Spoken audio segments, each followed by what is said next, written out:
말씀을 함께 봅니다. 시편 119편 17절에서 24절입니다. 시편 119편 17절. 주의 종을 후대하여 살게 하소서. 그리하시면 주의 말씀을 지키리이다. 내 눈을 열어서 주의 율법에서 놀라운 것을 보게 하소서. 나는 땅에서 나그네가 되었사오니 주의 계명들을 내게 숨기지 마소서. 주의 규례들을 항상 사모함으로 내 마음이 상하나이다. 교만하여 저주를 받으며 주의 계명들에서 떠나는 자들을 주께서 꾸짖으셨나이다. 내가 주의 교훈들을 지켰사오니 비방과 멸시를 내게서 떠나게 하소서. 고관들도 앉아서 나를 비방하여 싸우나 주의 종은 주의 율례들을 작은 소리로 읊으렸나이다. 주의 증거들은 나의 즐거움이요 나의 충고자니이다. 아멘. 네, 오늘도 시편 119편 세 번째 연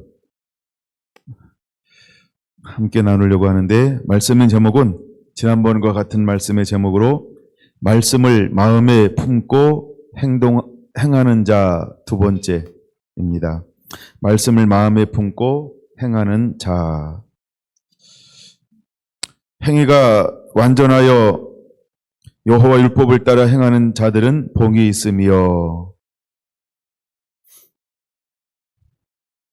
청년이 무엇을 이고 행실을 깨끗게 하리이까 주의 말씀만 지킬 따름이니이다. 시편 119편은 특별히 하나님의 말씀을 매 절마다 말씀을 하고 있다라는 겁니다. 오늘 17절에서 24절은 어떤 말씀들을 말하고 있나? 17절에 보니까 말씀을, 18절에는 율법, 19절에는 계명, 20절에는 규례, 21절에는 계명, 22절에는 교훈, 23절에는 율례, 24절에는 증거. 이거 전부 말씀을 의미하는 것들입니다. 제가 단톡방에 제 설교 노트를 올려줬어요. 여러분들 참고하시고요. 오늘 끝나면 오늘 했던 것도 올려드릴게요. 궁금해 하시는 분들이 없죠? 아, 네. 네. 오늘 말씀을 통해서도 여러분들에게 은혜로운 시간들이 되기를 원합니다. 제가 119편을 읽으면 읽을수록 정말 이 시편의 기자가 무엇을 사모하는가? 이 시편 기자는 무엇을 중심으로 살아가는가? 이런 마음이 들었어요. 그래서 이 시편 기자는 무엇을 중심으로 살아가는가? 참 이 시편 119편을 쓴 사람은요, 정말 하나님의 사랑 덩어리예요. 왜 하나님의 사랑 덩어리냐 하면, 이미 창세기부터 요한계시록까지 하나님이 우리에게 원하는 것 하나입니다. 하나님이 예수님과 함께 했던 이유를 뭐라고 말씀하고 있죠? 내가 그가 기뻐하는 일을 행함으로 그가 나를 혼자 두지 아니하였도다. 예수님은 항상 하나님의 기뻐하는 뜻을 행함으로 하나님이 혼자 두지 않았다는 거예요. 근데 이 시편 119편을 읽다 보면 무엇을 우리가 마주칠 수 있냐 하면, 정말 이 사람은 말씀을 사모하는구나. 말씀 안에 머물기를 원하는구나. 말씀이 전부이기를 원하는구나. 말씀 안에 온전히 살기를 원하는구나. 모든 것을 말씀으로 생각하고 말씀으로 이끌어가고, 그냥 말씀 안에 하나로 그냥 24시간 그렇게 머물기를 원하는 그 강력한 열망들을 볼 수 있어요. 또한 그냥 말씀 안에서 있는 것뿐만 아니라 더 깊이 하나님을 알고자 하는 그 열망들이 막 이 말씀 안에 들어져 있어요. 그래서 하나님을 더 알고 싶고, 내가 이미 아는 것뿐만 아니라 더 하나님을 알고 싶어하는 이런 열망들이 계속해서 시편 119편 안에는 녹아져 있는 것, 그런 마음이 들었어요. 먼저 17절을 좀 볼까요? 이렇게 말합니다. 주의 종을 후대하여 살게 하소서. 후대한다라고 하는 말을 언어로 보면 하나님 내게 은총을 베풀어 주세요. 내 삶에 간섭해 주세요. 그러니까 하나님이 자기의 삶에 다스려 달라는 거예요. 이끌어 달라는 거예요. 자기 삶을 전적으로 이끌어 달라고 하나님 앞에 하는 거예요. 왜 그런 자기 삶을 전적으로 하나님 앞에 맡기고 의탁하고 의지할까요? 그것은 그 말씀이 나를 이끌어 가는데 그것이 너무 좋은 거예요. 너무 달콤한 거예요. 너무 행복한 거예요. 그거 위에 다른 곳에서는 이 영혼의 만족이나 이런 안정감을 누릴 수 없는데 그냥 내가 하나님을 의탁하고 의지하고 그분의 공율과 그분의 사랑을 경험하고 그 말씀이 나를 이끌어갈 때 내가 온전히 순종하여서 내가 그분 앞에 이렇게 한 다리만 올려놔도 한 팔만 얹어놔도 그냥 붙잡고만 쫓아가고 있어도 그 삶이 얼마나 행복한지, 얼마나 평강한지, 얼마나 즐거운지, 얼마나 말할 수 없는 행복과 평강을 누리는지를 그냥 영으로 아는 거예요. 그래서 그는 그냥 17절에 그런 고백을 하는 거예요. 주의 종을 후대하여 살게 하소서. 그리하시면 주의 말씀을 지키리이다. 그냥 뭐 지키리이다라고 이렇게 고백하고 있는 것처럼 보이지만 그는 더 노골적으로 말하고 있는 거예요. 말씀을 지키는 삶을 살기를 원합니다. 말씀을 지키는 삶을 살기를 원합니다. 왜냐하면 말씀에서 그냥 그 말씀대로 살 때 느껴지는 그 기쁨을 그대로 경험하고 느끼고 있기 때문이라는 것이죠. 여러분, 우리도 그런 은혜들이 있게 되기 원합니다. 우리가 말씀대로 살 때 우리에게 주기로 원했던 모든 말씀이 우리에게 그대로 임할 겁니다. 여러분, 그것 중에 대표적인 것 중에 하나가 그냥 시편 1편일 수 있어요. 예, 이 율법책을 주야로 묵상하는 자는 복이 있는 자로다. 그는 시냇가에 심긴 나무여. 그 행사가 다 형통할 거라고 말하고 있어요. 예. 우리가 말씀을 따라 살 때 오는 놀라운 축복이 있습니다. 그 은혜를 그대로 누리기를 원하는 마음들이 있어요. 자, 그러면서 18절은 오늘 좀 더 볼 건데, 그는 이렇게 기도하고 있죠. 내 눈을 열어서 주의 율법에서 놀라운 것을 보게 하옵소서라고 그는 하나님 앞에 간절히 기도하고 있는 모습들을 볼 수 있어요. 정말 풍성하게 수록되어져 있는 하나님의 말씀을 깨닫기를 허락해 달라고 하나님 앞에 간구하고 있는 모습을 볼 수 있는 거예요. 내가 지금 알고 있는 것, 내가 보고 있는 것, 내가 체험한 것뿐만 아니라 더 깊은 아버지의 마음을 아는 자가 되길 원합니다. 라고 그는 기도하고 있는 거라고 하는 겁니다. 이미 주어진 것 그걸로 만족하지 않아요. 이미 내가 경험한 것 그걸로 만족하지 않아요. 이미 내가 알고 있는 것 그걸로 만족하지 않아요. 주여 내 눈을 열어서 주의 율법에서 놀라운 것을 보게 하옵소서. 그는 끊임없이 자기의 영의 눈을 열어달라고 기도하고 있어요. 여러분, 영의 눈을 열어달라고 기도하고 있어요. 말씀의 눈을 열어달라고 기도하고 있어요. 그 다음에 주의 법에 기이한 것을 끊임없이 보기를 간절히 소망하고 열망하는 마음, 이것이 바로 이 시편 기자의 마음속에 있는 것을 볼 수 있습니다. 우리가 말씀을 좀 몇 군데 찾아보면서 이 말씀을 좀 더 깊게 보기를 원합니다. 왜 그는 이렇게 말씀을 사모하고 또 사모하고 또 사모할까? 여러분, 이것을 우리가 어떤 모습으로 지켜봐야 할까? 이런 마음이 들어요. 디모데후서 3장은 분명히 이렇게 말합니다. 디모데후서 3장 15절에서부터 또 어려서부터 성경을 알았나니 성경은 능히 너희로 하여금 그리스도 예수 안에 있는 믿음으로 말미암아 구원에 이르는 지혜가 있게 하느니라. 그러니까 디모데후서 3장 15절에 말하고 있는 것처럼 이 시편 기자는 내 눈을 열어서 주의 법에 기이한 것을, 놀라운 것을 보게 해달라고 자기 눈을 열어달라는 거예요. 그래서 하나님의 말씀을 더 알기를 원하고 있어요. 근데 사도 바울은 디모데후서에서 이렇게 말하고 있다는 거죠. 어려서부터 성경을 알았나니 능히 너희로 하여금 그리스도 예수 안에 있는 믿음으로 말미암아 구원에 이르는 지혜가 있게 하느니라. 왜 그렇게 말씀을 알기를 원할까요? 하나님의 말씀에는요, 구원의 길이 있다는 거예요. 구원에 이르는 지혜가 있다라고 하는 거예요.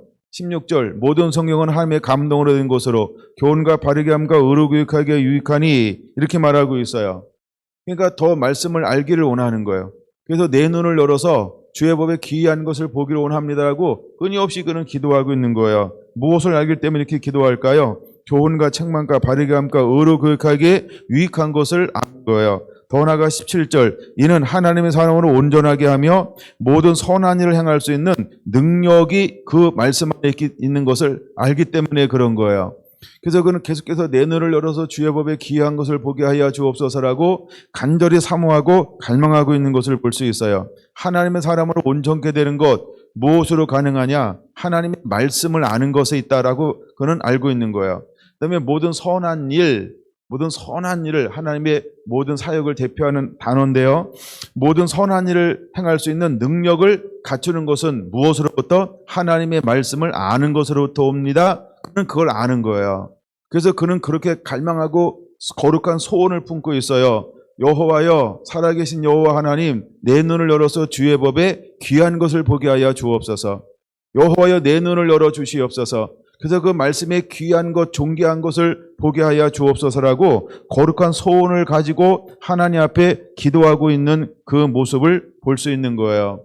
여러분, 우리는 말씀을 알면 우리도 동일하게 기도할 겁니다. 주님, 내 눈을 열어서 주의 놀라운 것을 보게 하여 주옵소서. 이것이 우리의 끊임없는 기도요 소망이 되어야 할 줄로 믿습니다. 청년이 무엇으로 그 행실을 깨끗게 하릴까? 주의 말씀만 지킬 따름이다 라고 고백했던 거와 동일한 것이죠. 그냥 아는 거예요.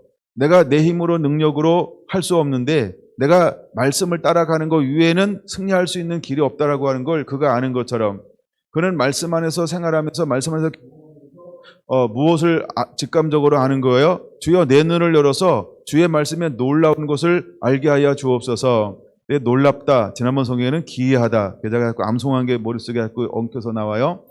그래서 내 눈을 열어 주의 법에 놀라운 것을 보게 하여 주옵소서라고 그는 끊임없이 하나님 앞에 기도하고 또 그렇게 간구하고 있는 거예요. 그게 이 시편 기자의 소원이 된 거죠. 그건 오늘날 우리도 이렇게 기도해야 하는 것입니다. 모든 성경은 함에 감동으로 되었어요. 그래서 교훈과 책망과 바르게함과 의로 교육하기에 유익하기 때문에 그런 거예요. 여러분, 이 말씀은 평안하다, 안전하다 라고 하는 사랑만 말하지 않아요. 어떤 승리만 말하지 않아요. 형통만 말하지 않아요. 하나님의 말씀은 무엇을 말한다고요? 교훈, 책망, 바르게함과 의로 교육하기에 유익하다는 거예요. 이제 점점 우리가 가는 시대는 어떤 것이 선포되어져 올 것이냐 하면 책망도 바르게함도 의로 교육한 이런 말씀들이 선포가 되어지게 될 것입니다. 그 다음에 이 말씀을 통해서 우리가 어떻게 되느냐? 하나님의 사람으로 온전케 되기 때문에 그런 거예요. 그 다음에 모든 선한 일을 행할 수 있는 능력을 가지게 되는 거예요. 어디서 능력을 가지게 될까요? 그게 말씀이라는 거예요. 내가 말씀을 알면 모든 선한 일을 행할 수 있는 능력이 말씀 안에 말씀으로부터 주어지는 거죠. 저와 여러분 안에 그런 은혜들이 임하게 되기를 예수님의 이름으로 축원을 드립니다. 사도 바울은 에베소서 1장에서 이 부분을 분명히 기도하고 있어요. 1장 17절, 에베소서 1장 17절, 주 예수 그리스도의 하나님 영광의 아버지께서 지혜와 계시의 영을 너희에게 주사 하나님을 알게 하시고, 그는 끊임없이 이것을 이렇게 기도하고 있습니다. 그는 이미 다메섹에서 하나님을 만났어요. 근데 그 속에서 만났을 때 그는 하나님께서 놀라운 그릇으로 삼겠다라고 말씀했어요. 그리고 하나님은 그에게 새로운 그런 영안의 눈을 열어서 주의 법에 기이한 것을 하나님의 그에게 보여 주셨어요. 그럼에도 불구하고 그는 무엇을 놓고 기도하고 있냐면, 주여 내게 지혜와 계시의 영을 주사 하나님을 알게 하여 주옵소서. 그는 끊임없이 기도하는 거예요. 내게 지혜와 계시의 영을 달라고. 또 마음 눈을 밝혀 부르심의 소망이 무엇이며 성도 안에서 그 기업의 영광의 풍성이 무엇인지를 아는 자가 되기 원합니다 하면서 그는 끊임없이 하나님 앞에 그렇게 간구하고 있다라고 하는 것이죠. 자, 그걸 문맥으로 쭉 읽어나갔어요. 2장에서부터 1장 17절부터 2장 10절까지 여러분들이 한번 끊임없이 이걸 문맥으로 그냥 읽고 많이 묵상해 보시기를 바랍니다. 에베소 2장 8절 볼까요? 너희는 그 은혜에 의하여 믿음으로 말미암아 구원을 받았나니 이것이 너희에게서 난 것이 아니요 하나님의 선물이라. 행해서 난 것이 아니니 이는 누구든지 자랑하지 못하게 함이라. 우리는 그가 만드신 바라 그리스도 예수 안에서 선한 일을 위하여 지으심을 받은 자니. 여기서 선한 일을 위하여 지으심을 받은 자니. 아까 디모데후서 3장 18절에 뭐라고 말씀하고 17절에 뭐라고 말하냐에 모든 선한 일을 행할 능력을 가지게 하려 함이니라. 모든 선한 일을 행할 능력은 어디로부터 오는 걸까? 말씀으로부터 오는 것입니다. 근데 에베소서 2장 10절은 이렇게 말하죠. 그리스도 예수 안에서 선한 일을 위하여 지으심을 받은 자니 라고 말입니다. 우리는 선한 일을 위해서 지음 받았다는 거예요. 선한 일이 뭘까요? 하나님의 계획입니다. 하나님의 부르심입니다. 이것이 하나님의 나라입니다. 이것이 하나님이 하시는 일이 선한 일이라는 그 단어로 표현하고 있는 것입니다. 그러니까 하나님이 하고자 하는 모든 일을 어떤 단어로 표현하고 있냐 하면 선한 일 이렇게 말하고 있어요. 그래서 하나님께서 우리를 불렀을 때 무엇을 위해서 불렀다? 선한 일을 위하여 이렇게 말하고 있어요. 제가 이것에 대해서 시간을 좀 내서 선한 일이 과연 무엇인가 성경을 쭉 찾았어요. 근데 앞뒤 문맥으로 이것이 선한 일이다라고 어떤 한계로 명확하게 말하고 있지 않아요. 그래서 이것은 선한 일은 어떤 것이냐 하면 하나님의 나라입니다. 하나님의 나라를 이루는 것이 선한 일입니다. 하나님의 뜻을 이루는 것이 선한 일입니다. 그래서 우리는 예수 그리스도 안에서 선한 일을 위하여 지으심을 받은 자니 이렇게 말하고 있죠. 그러면 예수 그리스도 안에서 선한 일을 위하여 지으심을 받았다. 그럼 예수 그리스도 안에서 예수는 말미암아 우리가 다시 어떻게 됐어요? 생명이 회복됐죠. 새로운 피조물이 됐죠. 그럼 새로운 피조물이 되고 난 다음에 우리는 무엇을 위해서 살아가야 할까? 하나님을 예비하는 하나님의 나라를 성취하고 이루는 그 삶을 살아내는 자가 되어야 할 줄로 믿습니다. 하나님이 이것을 위해서 우리를 부르시는 것이죠. 여러분 사도행전 9장을 보겠습니다. 자, 하나님께서 다메섹이라고 하는 한 도상에서 한 사람을 주목하시고 그 사람을 부르기 시작을 합니다. 사도행전 9장 8절을 봅니다. 사울이 땅에서 일어나 눈을 떴으나 아무것도 보지 못하고 사람의 손에 끌려 다메섹으로 들어가서 이렇게 말합니다. 물론 그가 태양보다 더 밝은 빛을 보았기 때문에 그때 이 사울이라는 청년은 무엇에 손상이 간 거죠? 육의 눈에 손상이 갔어요. 너무 밝은 빛에 눈이 노출되어짐을 통해서 그냥 순간적으로 안 보이는 것이 아니고 실제로 장님이 된 거죠. 그러니까 눈의 시력을 상실한 거죠. 눈의 시력을 상실한 거죠. 그러면 사울이라는 청년은 예수님을 만나기 전에 무엇을 추구하며 살았을까요? 그는 자기 육의 눈에 보는 대로 육의 귀에 들리는 대로 행동하고 판단하고 그렇게 삶을 살았던 사람이었습니다. 그런데 예수님께서 그를 만나 주었어요. 만나주는 동시에 무엇이 손상이 되었을까요? 육의 눈이 손상이 되었어요. 그래서 이렇게 말합니다. 육의 눈과 영의 눈에 교차하는 장면이 일어나고 있는 것이죠. 실제로 이렇게 말한 겁니다. 눈을 떴으나 아무것도 보지 못하고 왜 하나님께서 눈으로 아무것도 보지 못하게 만들었을까? 이것은 너의 육의 눈으로 보고 육의 귀로 듣는 것에 대한 하나님이 변화를 주기 위한 놀라운 섭리라고 하는 것이죠. 때때로 우리 안에 이제 주여 내 눈을 열어 주의 법에 기이한 것을 보게 하여 주옵소서라고 할 때 말씀의 눈이 열리기 위해서 어떤 것이 닫혀져야 할까요? 육의 눈이 닫혀져야 합니다. 그래서 저는 성경을 볼 때 여러분들에게 뭘 추천하냐 하면 자료를 참고하지 말고 그냥 오리지널 성경만 보세요. 이걸 첫째 추천합니다. 그래서 자꾸 자료를 참고하고 옆에 달린 주석이나 간주나 어떤 설명을 참고하잖아요. 그러면 참고하는 성경 그 참고가 내 것이 돼버려요. 하나님이 나에게 성경을 해석하고 내 영에 깨닫도록 주는 것이 아니고 먼저 마음으로 깨닫기 전에 뭐가 자리를 훅 차지해버려요? 머리가요. 그래서 머리가 차지해서 가슴으로 깨닫는데 시간이 굉장히 걸려요. 왜 걸리냐 하면 머리로 깨달았을 때 머리에다가 이것을 함께 다 씻어내야 돼요. 씻어내야 뭘로 내려갈까요? 가슴으로 내려가요. 그래서 제가 지금도 말씀을 준비할 때 뭘 제일 많이 한다 그랬어요? 그냥 본문을 느껴서 읽는 거예요. 저는 오랜 세월 동안 성경을 보는 훈련과 여러 가지 공부를 다 해왔잖아요. 물론 그런 게 바탕이 돼 있어요. 그렇지만 지금도 다시 제가 어떻게 말씀을 준비하냐 하면 그것들 있지만 그냥 다시 본문을 가장 많이 읽어요.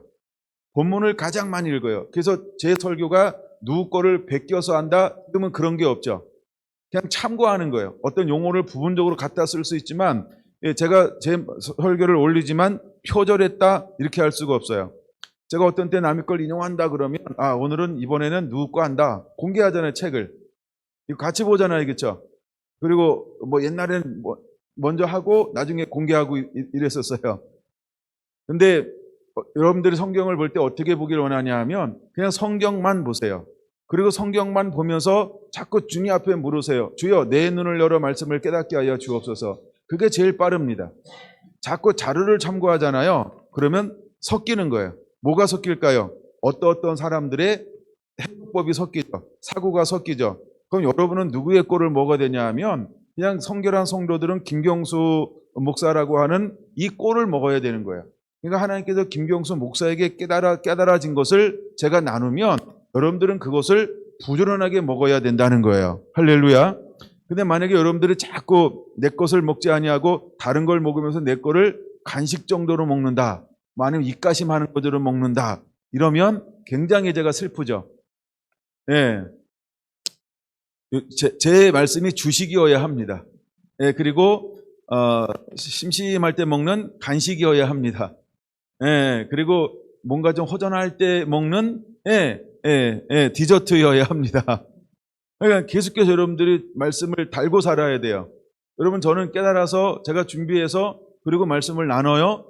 그러면 저는 준비해서 나누면 제가 나눈 말씀을 한 번 듣고 여러분들이 얼마나 깨달을까요?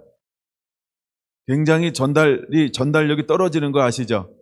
그 다음에 아무것도 보여주지 않아요. 물론 제가 하는 건 성경을 같이 찾아보는 거 외에는 다른 걸 보여주지 않죠. 그러면 한 번 듣는 것 가지고는요 30% 효과밖에 없어요. 나머지 70%는 다 잊어버리는 거예요. 그리고 제가 끝나고 바로 물어봐요. 은혜 받은 게 뭐예요? 그랬더니 노트를 찾아보고요. 이렇게 말을 해요. 노트는 기억할지 모르지만 내 머릿속에 그러면 뭐가 기억됐을까요? 별로 안 남죠? 왜 머리에 잘 안 남을까요? 남기는 훈련을 안 해서 그래요. 뭘 안 했다고요? 머릿속에 남기는 훈련을 안 하는 거예요. 예, 왜 머릿속에 안 남을까요? 그러니까 이걸 정신 집중해가지고 자기가 머릿속에 남기는 법으로 자꾸 들어야 되는데 그냥 이렇게 앉아있는 거예요. 그러면 마음속에 심겨지는 게 없죠. 그럼 마음속에 심겨지는 게 없다 이 말은 뭐예요? 그냥 들으세요. 밭 비유에서 분명히 말합니다. 누가 채가는 걸까요? 사단이 깨닫지 못하면 다 뺏어가는 거예요. 그럼 여러분은 뭐 하는 거예요? 멀쩡하게 앉아있으면서 사단이 여러분의 마음밭에 와서 뺏어가는 것도 신경질 안 낸다. 한 번도 거룩한 분투를 안 하는 거예요. 이 시앙 이런 거 안 하잖아요. 사단에게. 왜 깨닫지 못하는 걸 뺏어가? 그러면서 사단에게 막 거룩한 분노가 일어나야 되는데 그런 거 안 일어나요. 예, 그리고 깨달은 거 뭐예요? 라고 물어볼 때 어떤 거 이야기하죠? 예, 지금 심겨진 새로운 씨앗이 아니고 몇 달 전에 심어진 거, 딴 데서 심어온 거, 그다음에 이미 자기가 심고 있고 잘 키우고 있는 거 이런 것들을 들이대요. 그럼 그것은 지금 제가 준 씨앗일까요? 옛날 건가요? 옛날 건가요? 옛날 거예요. 그래서 은혜 나누는 게 굉장히 중요합니다. 은혜를 나누는 법을 잘 못하잖아요. 그러면 들을 줄 모르는 거예요. 근데 듣지 못한다라고 할 때 뭐가 안 자라날까요? 믿음이 안 자라납니다. 듣지 못하면 믿음이 안 자라나는 거예요. 그렇죠? 왜? 믿음은 무엇을 통해서 자라나는 거죠? 하나님의 말씀을 들으면서 나며.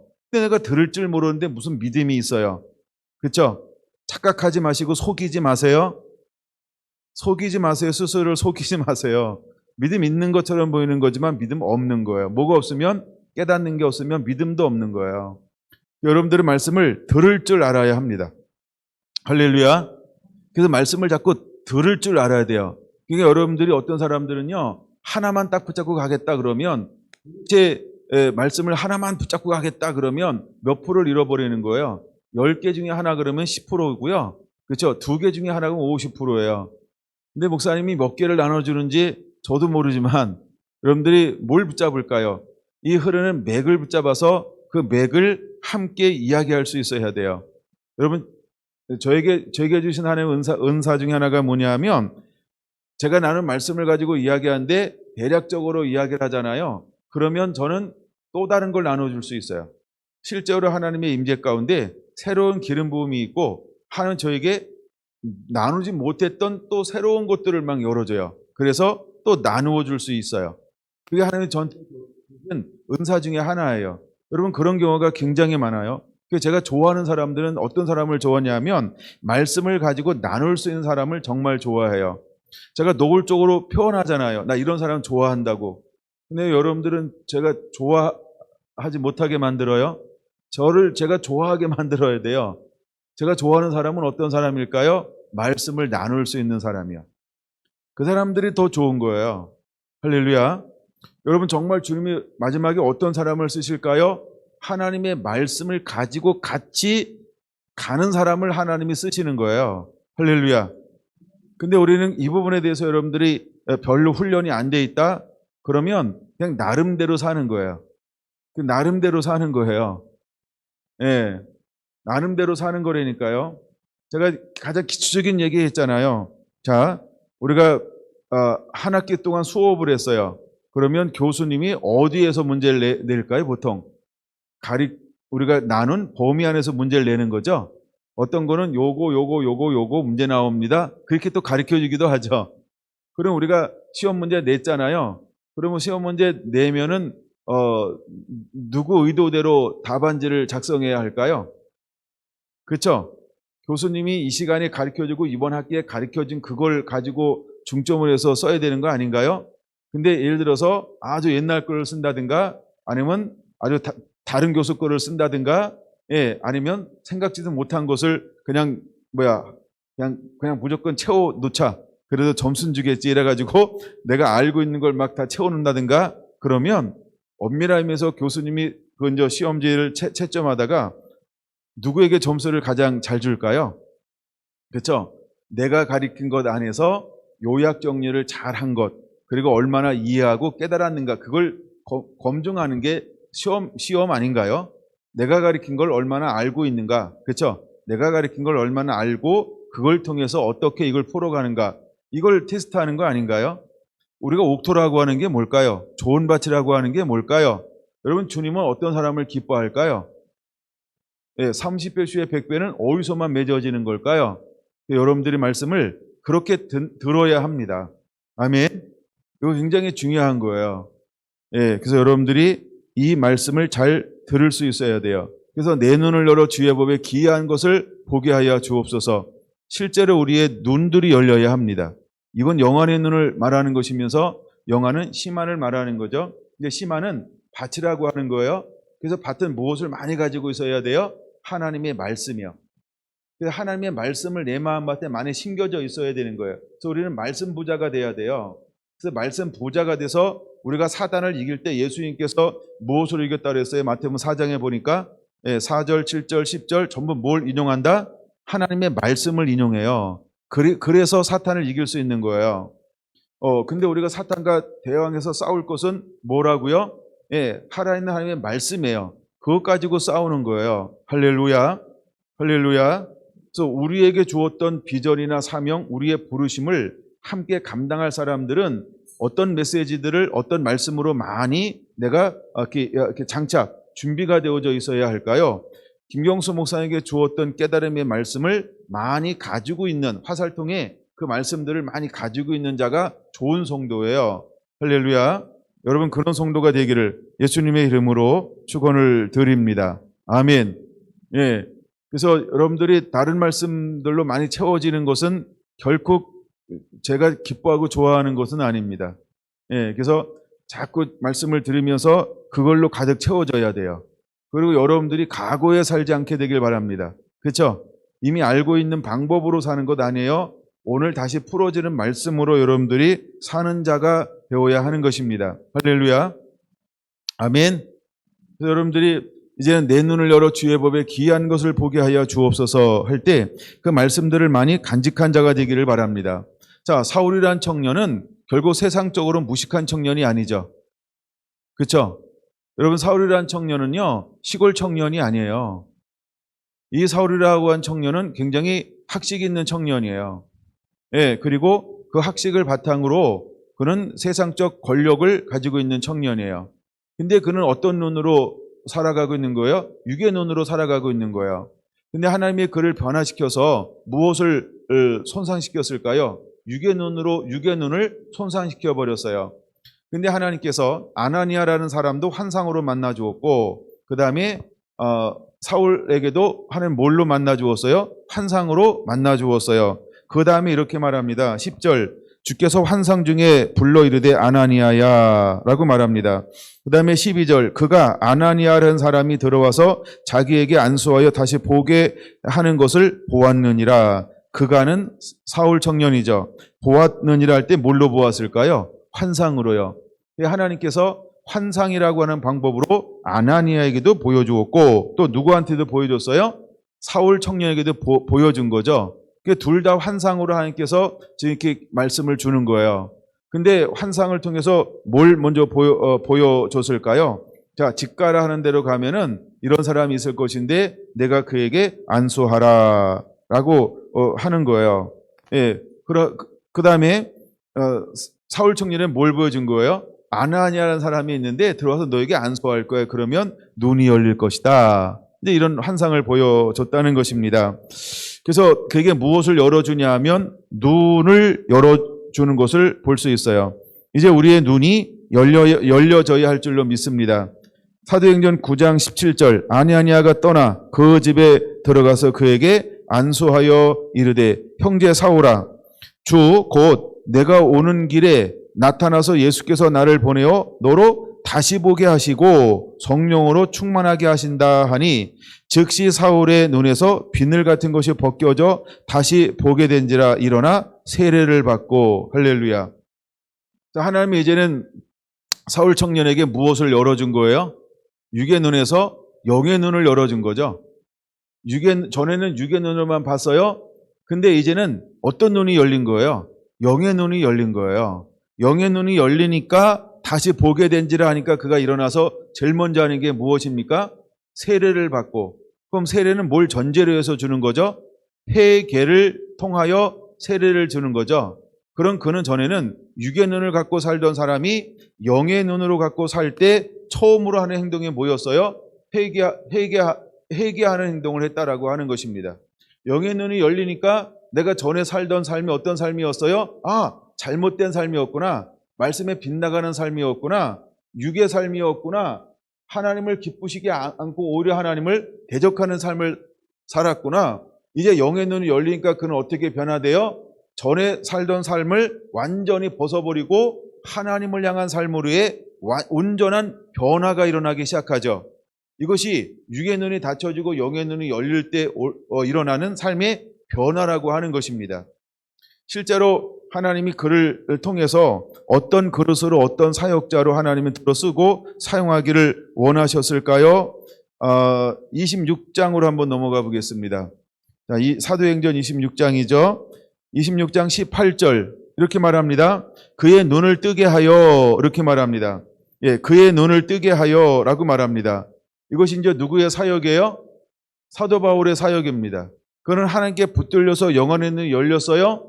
영혼의 눈이 열린 다음에 하나님은 그를 통해서 무엇을 하게 하는 사역으로 인도하고 있나요? 눈을 열게 하는 사역으로, 눈을 뜨게 하는 사역으로 하나님이 그를 쓰고 사용하고 있는 것을 볼 수 있습니다. 그러면 이 시대에 하나님은 어떤 사람들을 일으킬까요? 눈을 뜨게 하는 사역자들을 일으킬 것입니다. 할렐루야. 이제 세 번째 단계가 무엇이냐 하면, 첫째가 연단된 금을 소유해야 돼요. 둘째가 흰 옷을 입고 있어야 돼요. 그 사람을 통해서 하나님이 어떤 사역을 하고 싶어 한다고요? 이제 안약을 사서 눈에 발라 보게 하라라고 것처럼 눈을 뜨게 하는 사역이에요. 눈을 뜬다라고 하는 것은 어떤 의미가 있어요? 귀가 들려지게 하는 거예요. 실제로 영적으로 보게 하는 거예요. 그리고 마음으로 깨닫게 하는 거예요. 근데 26장 18절에 이렇게 말하고 있죠. 하나님의 사도 바울을 통해서 어떻게 하길 원하냐 하면 그의 눈을 여는데 세 가지로 표현하고 있어요. 첫 번째, 어둠에서 빛으로요. 두 번째, 사단의 권세에서 하나님께로 돌아오게 하고, 세 번째, 제3가 예수 그리스도를 믿어 거룩한 무리들 가운데 기업을 얻게 하는 것, 이것이 바로 눈을 여는 사역이라고 하는 거예요. 하나님은 이 사람들을 일으키기를 원하고 있는 거예요. 그럼 우리가 무엇에 열려있는 자가 되어야 할까요? 내 눈을 열어 주의 법에 놀라운 것을 보게 하여 주옵소서. 주여, 내 눈을 열어서 주의 법에 귀한 것을 보게 하여 주옵소서. 이제 우리는 어떤 것을 사모하고 실제로 이런 은혜 가운데 거하는 자가 되어야 할까요? 주님, 내 눈을 열어주세요. 마음 눈이 열려야 합니다. 말씀의 눈이 열려야 합니다. 말씀의 눈을 가지고 있는 자들이 되어야 할 줄로 믿습니다. 실제로 사도 바울에게 하나님께서 어떤 눈을 줬어요? 육의 눈을 닫게 만들고 영의 눈을 열어서 주의 법에 기이한 것을 보게 만들었어요. 그랬더니 그는 일평생 동안 어떤 삶을 살아갑니까? 눈을 뜨게 하는 삶을 살아갑니다. 할렐루야. 눈을 뜨게 하는 삶을 살아가는 것입니다. 사도행전 28장을 볼까요? 그가 어떻게 마지막까지 사역해 가는가? 26절. 이 백성에게 가서 말하기를 너희가 듣기는 들어도 도무지 깨닫지 못하며 보기는 보아도 아무도 알지 못하는도다. 이 백성들의 마음이 우둔하여져서 그 귀로는 둔하게 듣고 그 눈은 감았으니 이는 눈으로 보고 귀로 듣고 마음으로 깨달아 돌아오면 내가 고쳐줄까 함이라 하였으니. 자, 그럼 듣고 돌아오면 어떤 역사가 일어나요? 고침받는다. 요즘 말은 고침받은 전인적 치유가 일어나는 겁니다. 전인적 치유가 일어나는 것이죠. 영의 회복이 되면서 육도 회복이 되어지는 것이죠. 다시게 말해서 육에서 영으로의 삶의 변화가 일어나는 것이죠. 전인적 치유가 실제로 일어납니다.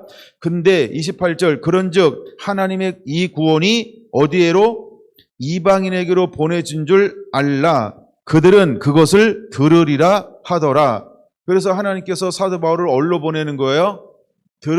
들을 수 있는 준비가 되어진 이방인에게로 보내는 거예요. 자, 근데 그 다음에 이제 나눌 말씀은 이제 이런 걸 나눠야 되겠죠? 이방인의 충만한 수가 채워지기까지 이 복음은 어디로 갈까요? 이방인으로 갈 겁니다. 그러면 이제 이방인의 충만한 수가 채워지는 동시에 또 누구에게도 복음이 전파되어져야 할까요? 실제로 이스라엘 사람에게도 복음이 증거되어야 한다라고 하는 것입니다. 그러면 주님께서 오실 날이 얼마 남지 않은 거죠? 그러니까 이 시대에 어떤 사역이 이제 마지막으로 더 풀려져야 할까요? 여러분들은 일어나서 안약을 가지고 나가는 자가 되어야 한다는 것입니다. 그럼 우리가 어떻게 많이 기도해야 할까요? 주여, 내 눈을 열어 주의 법에 기이한 것을 보게 하여 주옵소서 하면서 이제는 내 눈을 열어달라고 하나님 앞에 기도하고 또 기도하는 자가 되어야 한다는 겁니다. 아멘. 우리가 나가서 주의 길을 예비한다라고 할 때 사도 바울처럼 사도행전 26장 18절의 사역이 동일하게 일어나게 만들어야 한다는 것이죠. 그래서 그들의 눈을 열어줘야 돼요. 그래서 어둠에서 빛으로 인도하는 자가 되어야 합니다. 사단의 권세에서 하나님께로 돌이키게 하는 사역들이 일어나야 할 줄로 믿습니다. 제사함을 받고 하나님의 기업을 함께 누리는 수많은 사람들을 추수하는 사역자로 일어나야 할 줄로 믿습니다. 그러기 위해서 우리가 무엇을 앙망하고 사모하는 자가 되어야 할까요? 주여, 내 눈을 열어 주의 법에 귀한 것을 보게 하여 주옵소서. 우리가 진리의 말씀으로 인신받지 아니하면 이것은 구호에 지나지 않습니다. 그렇죠? 그러므로 우리가 여호와의 말씀으로 인쳐달라고 여러분들이 사모하는 자가 되길 바랍니다. 그래서 31절 사도 바울은 마지막으로 어떻게 외치고 있습니까? 하나님의 나라를 전파하며 주 예수 그리스도에 관한 모든 것을 담대하게 거침없이 가르치더라라고 하는 것입니다. 그럼 다시 주의 오실 길을 예비하는 사람들은 어떻게 사역할까요? 동일하게 사역합니다. 하나님의 나라를 전파하며 주 예수 그리스도에 관한 모든 것, 이것은 예수 그리스도의 증거, 다르게 말하면 그렇게 표현할 수 있죠. 즉 하나님의 나라를 전파할 겁니다. 두 번째는 예수 그리스도의 증거를 전파하게 될 겁니다. 어떻게? 담대하게 거침없이, 담대하게 거침없이, 담대하게 거침없이. 왜 담대하게 거침없이 그렇게 할까요? 그건 주일날 나눠드릴까요? 왜 담대하게 거침없이 할까요? 마지막 때는요, 사람들이 듣는 귀가 거의 없습니다. 그리고 실제로 많은 환란이 오고 핍박이 올 겁니다. 그리고 복음을 들으려고 하지 않을 것입니다. 실제로 두 증인들이 복음을 증거할 때 무엇을 각오하고 복음을 증거하는 걸까요? 순교적 각오를 하고 복음을 증거하는 거죠. 왜냐하면 많은 사람들은 사랑이 식어졌어요. 그래서 마지막 때에 믿는 자를 보겠느냐라고 하는 것처럼 실제로 믿는 자가 그리 많지 않아요. 그러니까 다시 말해서 복음에 반응할 사람들이 그리 많지 않아요. 근데 우리는 나가서 무엇을 해야 돼요? 외쳐야 한다는 거예요. 외쳐야 한다는 거예요. 그럼 외칠 때 사람들이 좋아할까요? 싫어할까요? 미치고 팔짝 뛰겠죠? 그래서 마지막 때 하나님께서 누구를 보내줄 거라고 말씀하고 있어요? 엘리야의 심령과 능력이요. 그러니까 엘리야가 일어날 거예요. 엘리야가 어떻게 외쳤어요? 아하방 때 어떤 시대였어요? 이사벨 때 어떤 시대였어요?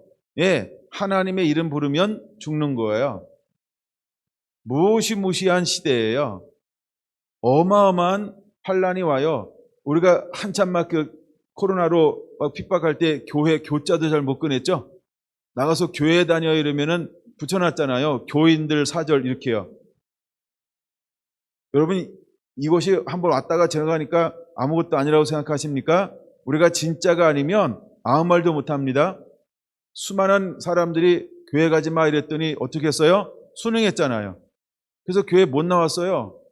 왜냐하면 교회 갔다 오면 책임을 딱 어떻게 한다 그랬어요? 너한테 전가시킬 거야. 무서운 말 한마디에 사람들이요 실제로 소리도 못하고 순응했어요. 순응 안 한 분들도 많이 있겠죠? 그게 숨은 사람들이에요. 근데 순응한 사람은요 왜 순응했을까요? 그걸 나중에 제가 한번 분명히 가르쳐 줄 거예요. 순응하는 사람이 있고 순응 안 하는 사람이 있어요. 근데 오늘 이 시대에는 하나님이 어떤 사람을 들어 쓰실까요? 순응 안 하는 사람이요. 뭐 때문에? 내 안에 계신 말씀 때문에. 그럼 누가 순응하지 안 하게 될까? 그건 오늘 말씀드릴 수 있어요. 내 눈을 열어 주의 말씀이 기이한 것을 깨달은 사람은 세상이 뭐라 한다 할지라도 세상의 말을 듣는 것이 아니고 위의 권위자 대신 하나님의 말씀에 순응하며 삽니다. 그래서 사람을 기쁘시게 하고 세상 제도에 순응하는 것이 아니고 하나님의 계명에 순종하고 하나님의 말씀에 순종하는 삶을 살게 되어져 있습니다. 여러분은 어디에 몸을 두고 있나요? 그렇죠? 그러니까 근본적으로 다른 것이 있어요. 근본적으로 다른 것이 있어요.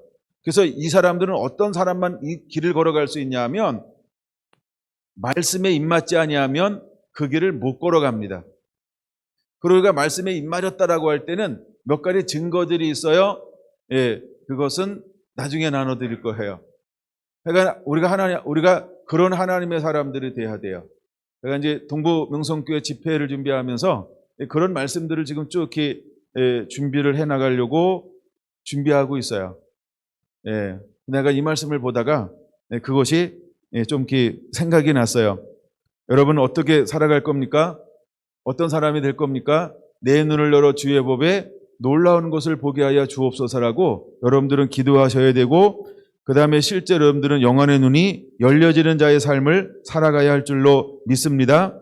사울의 영안이 열렸을 때 그는 구약성경 전체를 예수 그리스도를 복음으로 새롭게 이해할 수 있게 되었다는 것입니다.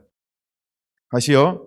사울이 영안의 눈이 열렸을 때 그는 구약성경 전체를 예수 그리스도의 복음으로 새롭게 이해할 수 있게 되었다는 것입니다. 그래서 구약을 무엇으로 봤어요? 하나님의 나라를 봤고 예수 그리스도의 증거를 봤어요.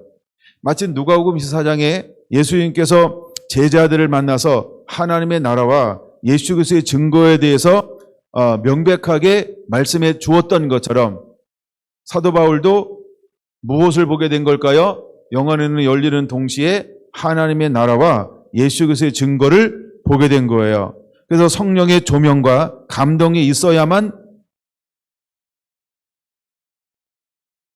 하나님의 나라와 예수 그리스도의 증거를 말씀을 속에서 볼 수 있는 거예요. 그러므로 우리는 성령의 인도함 받는 자가 되어야 할 줄로 믿습니다. 할렐루야. 주의 법에 기이한 것 이렇게 할 때 주의 법이라고 하는 건 뭐냐 하면 보통 우리가 율법서를 토라라고 이야기합니다. 그 다음에 시가서를 케투빔이라고 이야기합니다. 선지서를 느비임이라고 이야기합니다. 근데 여기서 주의 율법에 기이한 것을 이렇게 말하고 보면 모세오경을 1차적으로 이야기하는 거죠. 그러나 넓은 의미에서는 구약성경 전체를 이야기하는 거죠. 그다음에 오늘 우리에게는 무엇도 주어졌어요? 신약도 주어졌죠. 그렇죠? 그러면 우리는 내 눈을 열어 주의 법에 기이한 것을 보게 하여 주옵소서 할 때 무엇이 열려야 할까요? 구약도 열리고 신약도 열려야 할 줄로 믿습니다. 더 나아가 요한복음 16장 13절에 말하고 있는 것처럼 장래일도 알게 하려 함이니라 라고 했던 것처럼 이제 우리는 어디까지 가야 할까요? 기록되지 않은 것도 하나님이 성령이 오시면 분명히 요한복음 16장 13절에 가르쳐 줄 것이다, 알게 할 것이다고 말씀했죠. 그러면 아는 자가 돼야 되겠죠. 여러분들에게 그런 은혜가 임하게 되기를 예수님의 이름으로 축원을 드립니다. 내 눈을 열어 주의 법에 놀라운 것이라고 하는 말은 어떤 말이냐 하면 니폴라우트라는 말인데 이것은 위대한, 숨겨진 이런 뜻을 가지고 있어요. 이것은 팔라라고 하는 말에서 유래한 말입니다. 이것은 숨겨졌다, 위대하다, 놀랍다, 신기하다 이런 거예요. 그러니까 숨겨진 것을 보게 하여 주옵소서 이런 뜻이라는 거예요. 그래서 내 눈을 열어서 말씀 속에서 숨겨진 것을 보는 자가 되게 하여 주옵소서 이렇게 그는 사모하고 있다는 겁니다. 그럼 오늘 저와 여러분들은 무엇을 사모하는 자가 되어야 할까요? 주여 내 눈을 열어서 말씀 속에서 숨겨진 것을 보는 자가 되게 하여 주옵소서라고 기도해야 합니다. 그러면 숨겨진 것은 보기를 원하는데 안 숨겨진 거를 관심이 없어. 안 숨겨진 게 뭐죠? 이미 우리가 가지고 있잖아요. 66권이요. 이거 안 숨겨졌잖아요. 그렇죠? 이해가 되신 거죠? 예. 그러면 우리는 이것을 어떻게 해야 할까요? 지속적으로 여러분들이 묵상하는 자가 돼야 돼요. 묵상이라고 하는 말이 무슨 의미죠? 읽고 또 읽고 또 읽고 또 읽어야 하는 것입니다. 할렐루야. 서울에 계신 어느 집사님이 최근 올해 들어서 말씀을 많이 읽고 있어요. 물론 그전에도 많이 읽었어요. 근데 올해도 말씀을 많이 읽어요. 말씀을 많이 읽으면서 저랑 통화할 때 은혜가 굉장히 좋아요. 근데 말씀을 덜 읽고 저랑 통화할 때 많이 읽을 때 통화하고 달라요. 제가 요즘에 몇 번 비공식적으로 화를 좀 냈어요. 내가 화냈다고 표현 안 했지만 본인이 알 거예요. 뭐가 화를 냈는지. 그건 뭐냐 하면 그냥 순전한 말씀의 사람이면 좋겠어요. 다른 걸 먹으려고 하지 말고 순전한 말씀의 사람이었으면 좋겠어요. 지금 다 듣고 있겠죠? 근데 순전하게 말씀을 먹는 게 최고 빨라요. 그래서 제가 화가 났어요, 사실은. 근데 화가 났다고 직접 표현을 못했는데 지금 간접 표현을 해주고 있는 거예요. 왜냐하면 다른 건 먹어서 영혼이 자라나지 않아요. 그냥 제 설교 열심히 듣고 성경 열심히 읽으면 제일 빨라요. 예, 제일 빨라요. 저한테 가끔 질문을 많이 합니다. 근데 때로 제가 답을 못해요. 왜? 나도 몰라요. 그리고 그걸 내가 어떻게 지금 설명해 주지? 이런 것도 있어요. 그리고 지금 설명해 주지 않아도요, 시간 좀 지나면요, 스스로 깨달을 것들도 더 많아요. 부모들한테 어른들 찾아와서 질문하는 것, 설명해 주는 것도 있고, 때로는 크면 알아 이런 것도 있죠. 또 시간 지나면 그냥 알아 이런 것도 있죠. 집사님은 그런 시즌을 보내고 있어요. 예. 그래서 하여간 그냥 말씀만 딥다 읽으면 돼요. 다른 걸 몰라도 돼요. 내가 어떤 것 나한테 묻지 말고 인터넷 5개만 찾아보라 그랬어요. 어떤 때는 궁금하면 찾아봐야 돼요. 그렇죠? 그러나 안 찾아보고 그냥 딥다 성경 읽고 때가 되고 자꾸 읽다 보면 또 깨달아질 수 있어요. 그래도 궁금하면 찾아봐야 돼요. 궁금한데 어떻게 해요? 그렇죠? 그건 찾아봐야죠. 그리고 또다시 말씀에 들어와가지고 열심히 읽으면 돼요. 여러분은 말씀이 있는 걸 소홀히 하잖아요. 여러분 깊이가 달라집니다. 여러분의 영적 깊이를 무엇으로 만들 거예요? 신앙의 연조로요? 신앙의 연조로는 깊이는 안 만들어집니다. 그렇죠? 여러분들이 말씀을요, 딥다 읽어야 돼요. 말씀을 많이 읽어야 돼요. 때가 가까우면 가까울수록 우리는 말씀을 많이 먹는 대식가가 돼야 돼요. 자, 아가서에 나오는 신부는 뭘 구비했을까요? 그렇죠? 쌍태를 낳는 양 같구나. 그렇죠? 그는 젖을 가지고 있어요. 두 유방에서 풍성한 하나님의 말씀을 겸비했다는 거예요. 그는 실제로 말씀을 겸비하는데 그냥 위로부터 받기만 했을까요? 아닙니다. 그렇죠? 그는 첫째, 말씀을 많이 묵상한 거예요. 그러다가 하나님께서 어떤 은혜를 주었을까요? 말씀을 깨닫는 은혜를 준 거예요.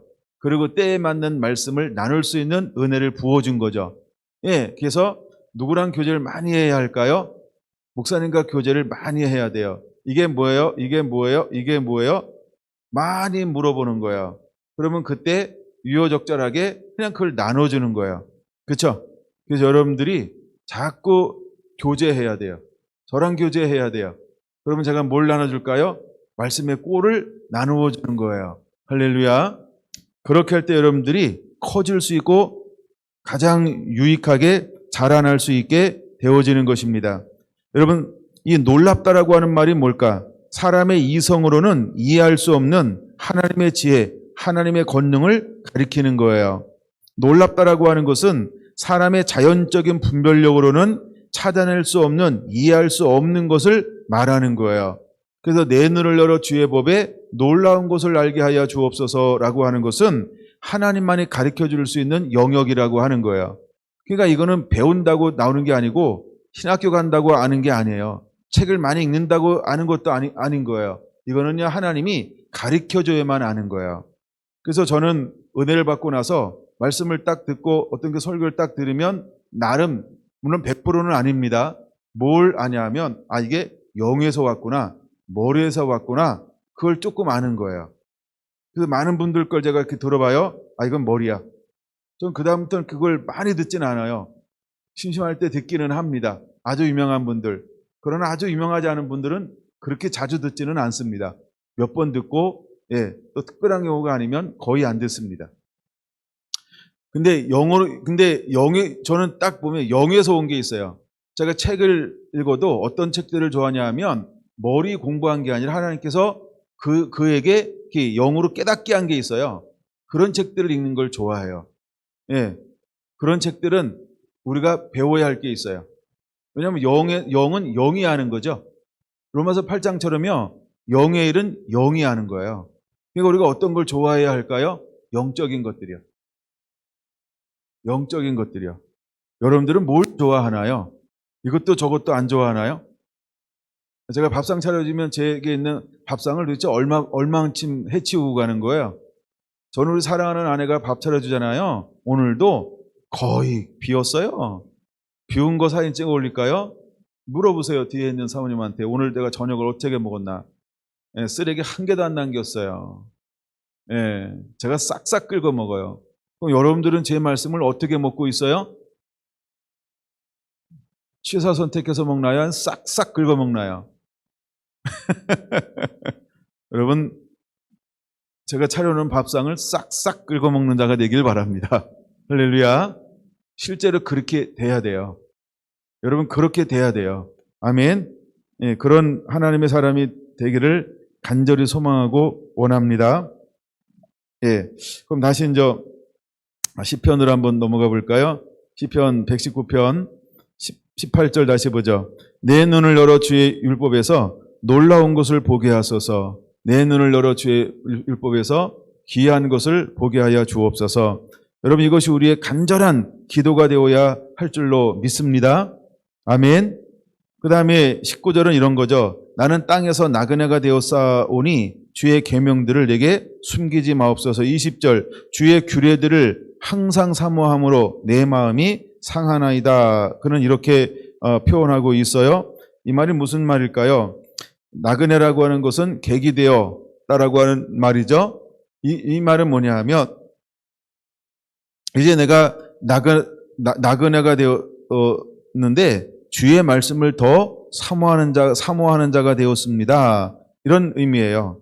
그래서 나그네, 객이 되어서 더욱 주의 말씀만 사모합니다. 이런 말이죠. 예를 들어서 골로새서 3장 1절에서 3절 보면 위의 것을 찾으라 땅의 것을 찾지 말고, 우리가 거듭나고 새로워졌잖아요. 그럼 땅의 것을 찾는 것이 아니고 위의 것을 찾는 자가 되라. 골로새서 3장 1절에서 3절 말하고 있는 것처럼 이 실제로 이는요, 땅의 것을 추구하는 것이 아니고요, 더욱더 내가 나그네가 된 것처럼, 여러분 나그네 객이 되었어요.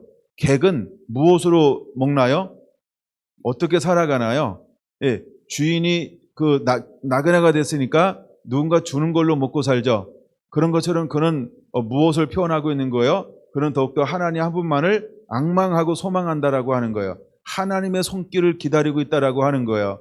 이 말하고 똑같은 거예요. 1절에 뭐라고 말씀하고 있다고요? 참 17절에 후대하여라고 하는 것이 궁휼이라는 단어를 가지고 은총이라는 단어를 가지고 있다 그랬죠. 그런 것처럼 주님 내가 나그네가 되어 싸우니 주의 계명들을 내게 숨기지 마옵소서라고 하는 건요. 전적으로 나는 하나님만 바라봅니다. 하나님만 의지합니다라고 하는 고백이라고 하는 거예요. 더 나아가 20절 주의 규례들을 항상 사모함으로 내 마음이 상하나이다라고 말합니다.